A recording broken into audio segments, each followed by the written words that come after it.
The number one question I get, and it's been the number one question or inquiry that I have gotten for years, is Jimmy, how do I grow on YouTube? Jimmy, how do I launch a channel? How do I get to 100 subs? How do I get to 1,000 subs? What am I doing wrong? Why can't I grow? Is YouTube against me? Is it pure luck to blow up on YouTube?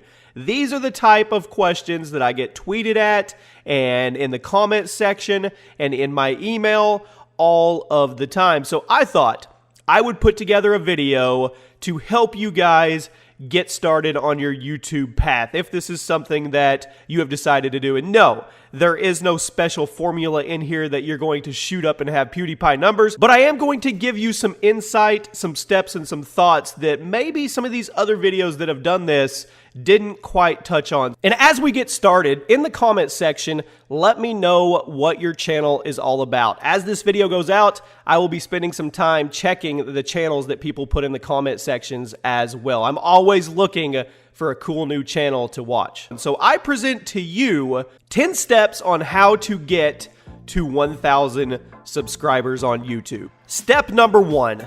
Upload consistently. And you're probably saying, come on, Jimmy, we've all heard this one. This isn't anything special. No, it's not, but it is a foundation of how you can grow a channel. If you look at the successful channels out there, most of them rely on consistent uploads, whether that be daily uploads, 2 daily uploads. I see some bigger channels that do 5 daily uploads or even bi-daily uploads. So they upload every other day. But whatever they do, their schedule is consistent. I have seen so many channels die over the years. I'm going to take a week off. I'm not feeling it. I'm going to take a month off. I'll come back and I'll hit it super hard when I'm ready. And the second they do that, their channel suffers. There used to be a time on YouTube where you could upload 1 to 2 videos a week if you were a big channel and you could sustain, but it's not that way anymore. There may be a very, very special small group that can do it, but for the most part, it's consistency and repetition because people want to see what they want to see. And if they don't see what they want to see from you, they will go find it somewhere else because there are a million other channels in line ready to hand them content if you aren't. Step number 2, and this is going to sound kind of off for a second, but hear me out on this. Trending topics and clickbait. Now, what do I mean by that? Now, if you want to do your channel and you are a fan of growing roses in a garden, then by all means, go grow roses in a garden. But that doesn't seem to be a very popular topic right now on YouTube. So what do I mean by trending and clickbait? You need to focus on trending topics and clickbait. Now, hold on, Jimmy. What do you mean clickbait? How dare you tell people that the way to grow their channel is clickbait? Let's get in reality, people, okay? I want you to come with me for just a second, and I want you to look. All of the big channels have figured out ways to incentivize people to click on their videos. Now, I am not saying clickbait in the terms of lying about your content, but it is a special art when you can make your thumbnail and your title coexist with the content in the video and make people want to click on it. You want them to click on it. It's no different than when somebody goes to Walmart and they go to the checkout and all of those candy bars and packs of gum are lined there at a certain level. They paid somebody to study on what certain height level and where to put those within hand's reach because people are impulsive and they will buy it. It is no different than the YouTube sub box. People are impulsive. They will click on something that they feel they want to know what's actually going on with that story behind the thumbnail. So figure out how to involve your content with trending topics that people want to watch. Remember, you want to get to 1,000 subs. You need to be putting out content that is interesting to people, and you may have your special genre that you want to do, but you got to figure out a way to mix the trending topics with your content. And with that, you need to know how to title and how to actually clickbait. I hate the word clickbait because it's more about creativity. The ones that are clickbait that are bad are the ones that just they give you false information. There's nothing in context with their content relevant with their thumbnail and title. Those are bad, but somebody that's creative to get you to click on a video with a cool thumbnail and a title that is relevant, to me, that is perfect. If you guys would like a focused video on exactly that, how to title, tag and thumbnail your videos and focus on trending topics?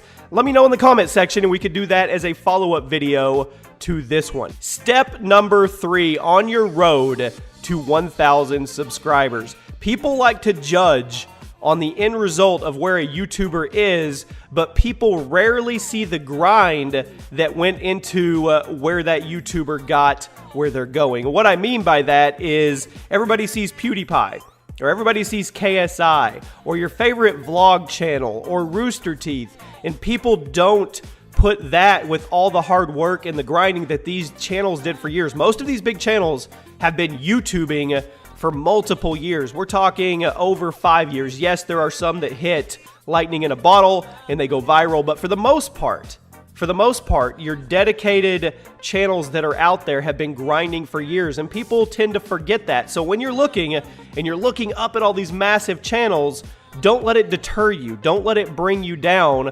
Remember, they were where you are at one point in their career. That is big. Mental focus is a huge part of this. You have to have clarity and you have to have consistency and not let anything affect you or bother you. All you can focus on is your reality, your little bubble of what you're doing with your YouTube. You can't judge you versus somebody else. Step number 4, and this goes without saying, everybody knows this, but I have to put it in there just in case there is somebody that isn't aware of it. Equipment.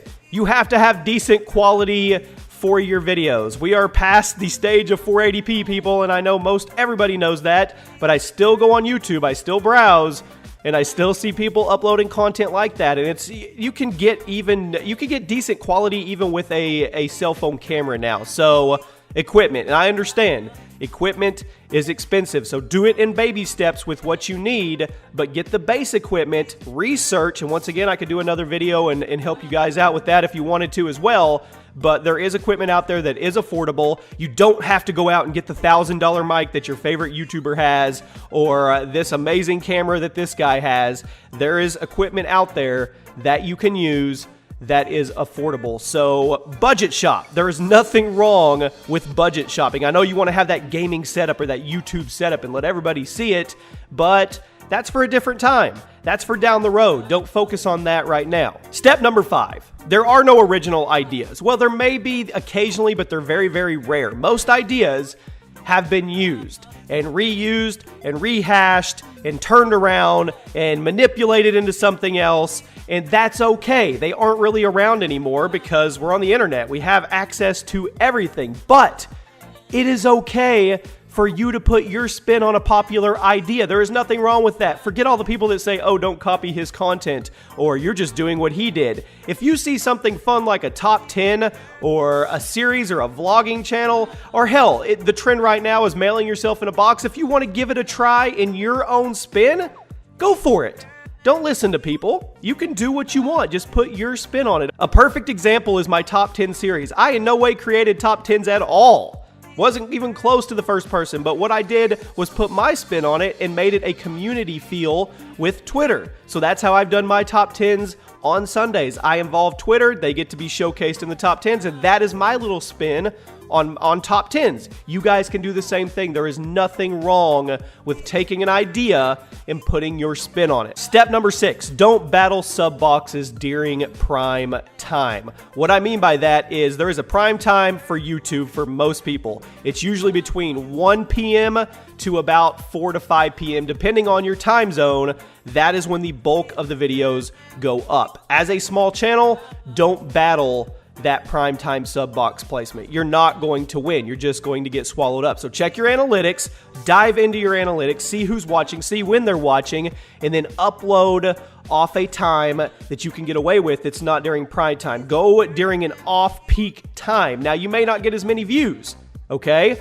But you will be able to get out there a little more because you aren't saturated during the prime time that most of your bigger YouTubers are uploading. So I would suggest in the evening, or depending on your time zone in the morning, just try to work your way around the prime time of sub boxes, because you will get swallowed up, you'll get frustrated, and nobody will see your content. Step number 7, interact. And this goes without saying, but I'm going to say it anyway. Reply to comments, tweets, anything that you can do to show these people that are taking 5 minutes out of their day to engage with you in a busy, busy world where things are going fast. show them that you actually care. Engage with them. That is one thing I have always done and I will continue to do, is engage with my viewer base. It is the most important thing because they're there for you. You need to be there for them as well. Step number 8, I want to post what I want to post. I've heard this numerous times. Well, I want to post what I want to post. I don't care what goes on. Well, there's two choices here. There's a fork in the road for you. If you want to go down the left path and post whatever you want to post, then by all means do it. You have free will choice and it's a free world and you can do that. But if you want to go down the path of growing your channel, you have to put that to the side. It can't be a I want to post what I want to post mentality. Yes, you can post what you're passionate about, but like I said earlier, it needs to be able to connect to trending topics that people are looking for and they have to want to click on it. So yes, post, if you like video games, post video games. If you like vlogs, post vlogs, but you need to make sure that those are intertwined with what people are actually searching on YouTube. Step number 9, thumbnails. Now we talked a little bit about it in step number 2 with trending topics, clickbaits, and titles, but thumbnails is by far the most important thing. You need to learn Photoshop, get somebody that can help you. You want to have eye-popping thumbnails because they are the first line of defense in getting somebody incentivized to click on your content. A lot of people don't even read titles anymore. They simply judge by the thumbnail. And it is, to me, the most important piece of getting somebody to go watch your videos. And once again, there's a fine line and an art to making a clickbait thumbnail that is also contextual to the content that you have in the video. So thumbnails, thumbnails, thumbnails. Focus on your thumbnails. Step number 10, the final step of this video, have realistic expectations on your growth. Do not start your channel and look at all the big channels and say, I want to be growing 5,000 subs a day and 500,000 views a day. I want to be there. If you focus on that, you'll never get there because you're focused on what they're doing instead of your little bubble and your reality. Focus on yourself. Focus on your expectations. If you start out and you get 10 subscribers the first week, try to get 20 subscribers the next week. If you get 50 views on a video for the first time, try to get 100 views on the next one. Baby steps your way up, and you'll find as you go, it'll start to snowball on its own, and it has nothing to do with you. It has to do with your body of work. Now, I'm going to give you guys 2 thoughts really quick. This is a long video, but think about this.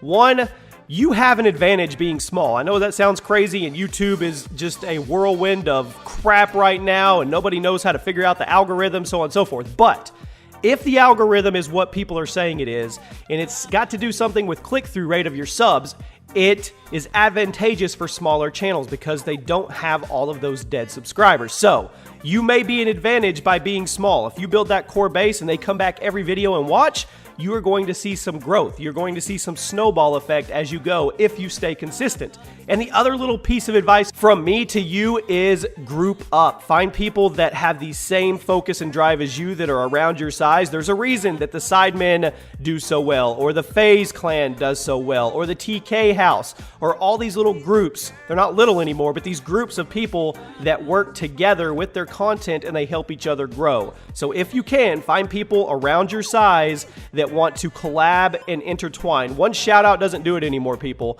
Not in 2017, but if you find some people that consistently want to produce content with you, you're at an advantage. And that is it, guys. 10 steps to help you get your first 1,000 subscribers in a week in 2017 on YouTube. I hope this was helpful. If it was, drop a like on the video. Tell me about your channel in the comment sections, and I will be checking them out as this video goes out. Hope you have a fantastic day, and I'll see you later.